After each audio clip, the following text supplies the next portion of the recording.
for all that to an incredible night at Hampden Park for Scotland. They qualified for their first World Cup since 1998, and they did it in sensational style. 3 brilliant goals, including an overhead kick from Scott McTominay and a goal from the halfway line from Tierney and McLean. We're joined by reporter Gordon Duncan now, who will be very, very happy. What a night it was for Scotland. Does that just sum up what an incredible journey it's been, not just the last few weeks, months, but ever since Steve Clarke took charge?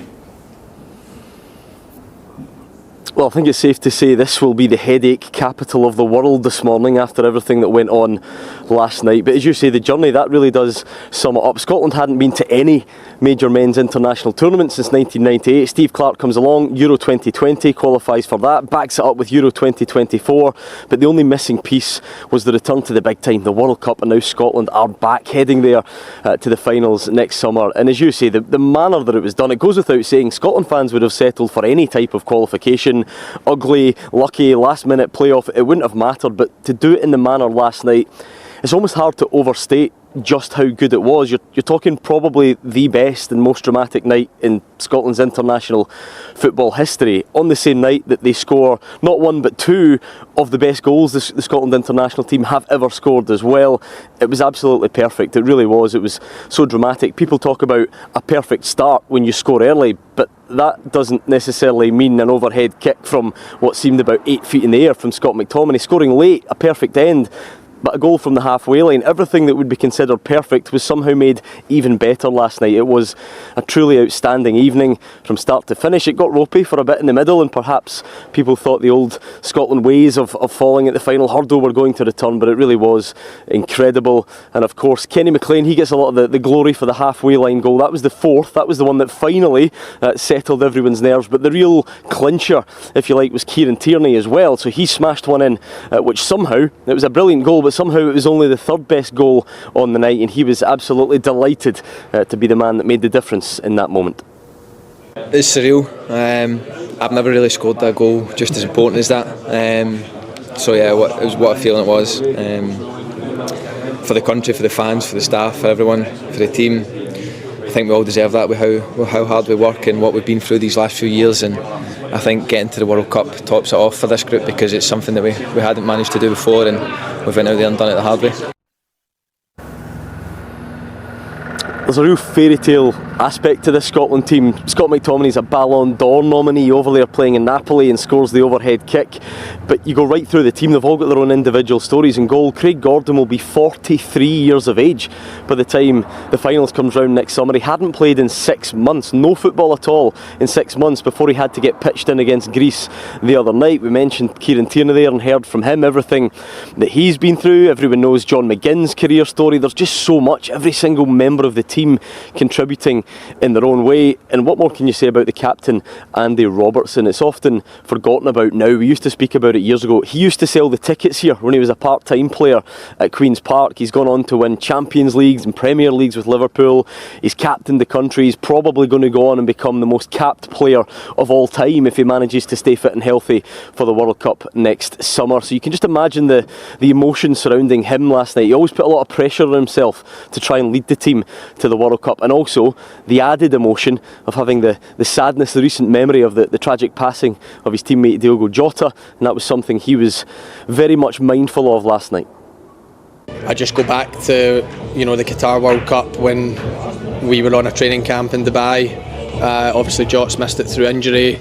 I missed it due to missing out in the playoffs, and we always discussed how it would feel playing in a World Cup for your country, and obviously it's probably a bit more likely that it was going to happen for him in terms of Portugal than Scotland. Today, as soon as I woke up, I just couldn't get him out of my head. I couldn't get him out of my head all day. I think I hid it well from the lads probably, but being in their room, all I could think about was him, and I know he was smiling down tonight. I know he'll have a smile on his face wherever he is, and and hopefully he'll have a smile in the summer when hopefully I get to represent my country at the World Cup. So a really emotional night at Hampden in every which way. It brought out every emotion. The scenes here were incredible. Grown men crying, men, women and children, limbs, bodies everywhere as those goals hit the back of the net. It was absolutely sensational. It's hard to find the words genuinely to sum up just how good it was. And now attention turns to the World Cup in the USA, Canada and Mexico next summer. They do say no Scotland, no party. I think the other side of the Atlantic's about to find out all about that. But plenty more reaction to a dramatic night at Hampden coming up throughout the day here on Sky Sports News. Yeah, I think Scotland's going to run out of tenants from all the celebrating that you're deservedly doing. Gordon, thank you. One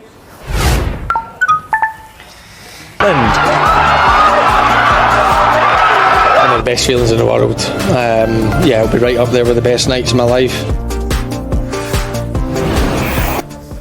It was an incredible night at Hampden Park for Scotland. They qualified for their first World Cup since 1998, and they did it in sensational style. 3 brilliant goals, including an overhead kick from Scott McTominay and a goal from the halfway line from Kenny McLean. Best feeling. I've waited a long time. I've spoken to you before about how much I want to go to a World Cup with my country. I had the chance as a player. It passed me by for various reasons.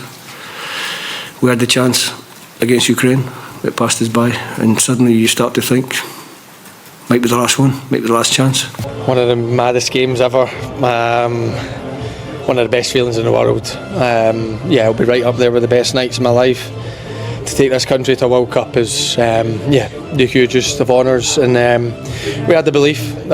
Today we had that feeling that tonight was going to be a special night, and thankfully we delivered on that promise we kind of made ourselves. It's surreal.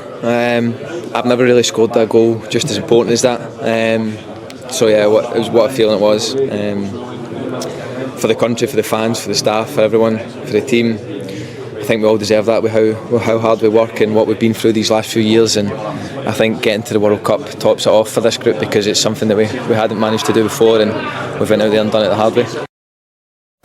Good morning to Jamie O'Hara. It's a great morning for Scotland fans, isn't it? Amazing scenes, unbelievable goals, and Scott McTominay just continues to shine. Yeah, unbelievable. What a goal. I mean, if Ronaldo scored that, we'd be talking about being one of the greatest goals ever scored. To do it in such a high pressure moment, start of the game when they needed to get on top, incredible. I mean, fair play to him. He's the main man at Napoli. He's the main man at Scotland. I mean, Man United must sit there and think, how did we let this guy go? He's turned into a sensational football player, and that goal's outrageous. Kenny McLean's was a young Jamie O'Hara. Yeah, look, Kenny McLean at the end is brilliant. No mention of Kieran Tierney. I mean, that's the goal that takes them to the World Cup. And I think I was speaking to a Scotland fan last night. He was talking about that Kieran Tierney only come on at right back because the right back got injured, so he wasn't even really meant to be playing there. So Kieran Tierney comes on, and then he's on the right side of the pitch, and it drops to him, perfectly set up for his left foot to whip it into the corner. And it's a great goal because he's got time to think about that one, Tom. He knows that moment in his head as a footballer. Oh my God, it's dropped to me on the edge of the box. I've got a chance to take us to the World Cup. And how many times do you see players, scuff it, put it in rose head?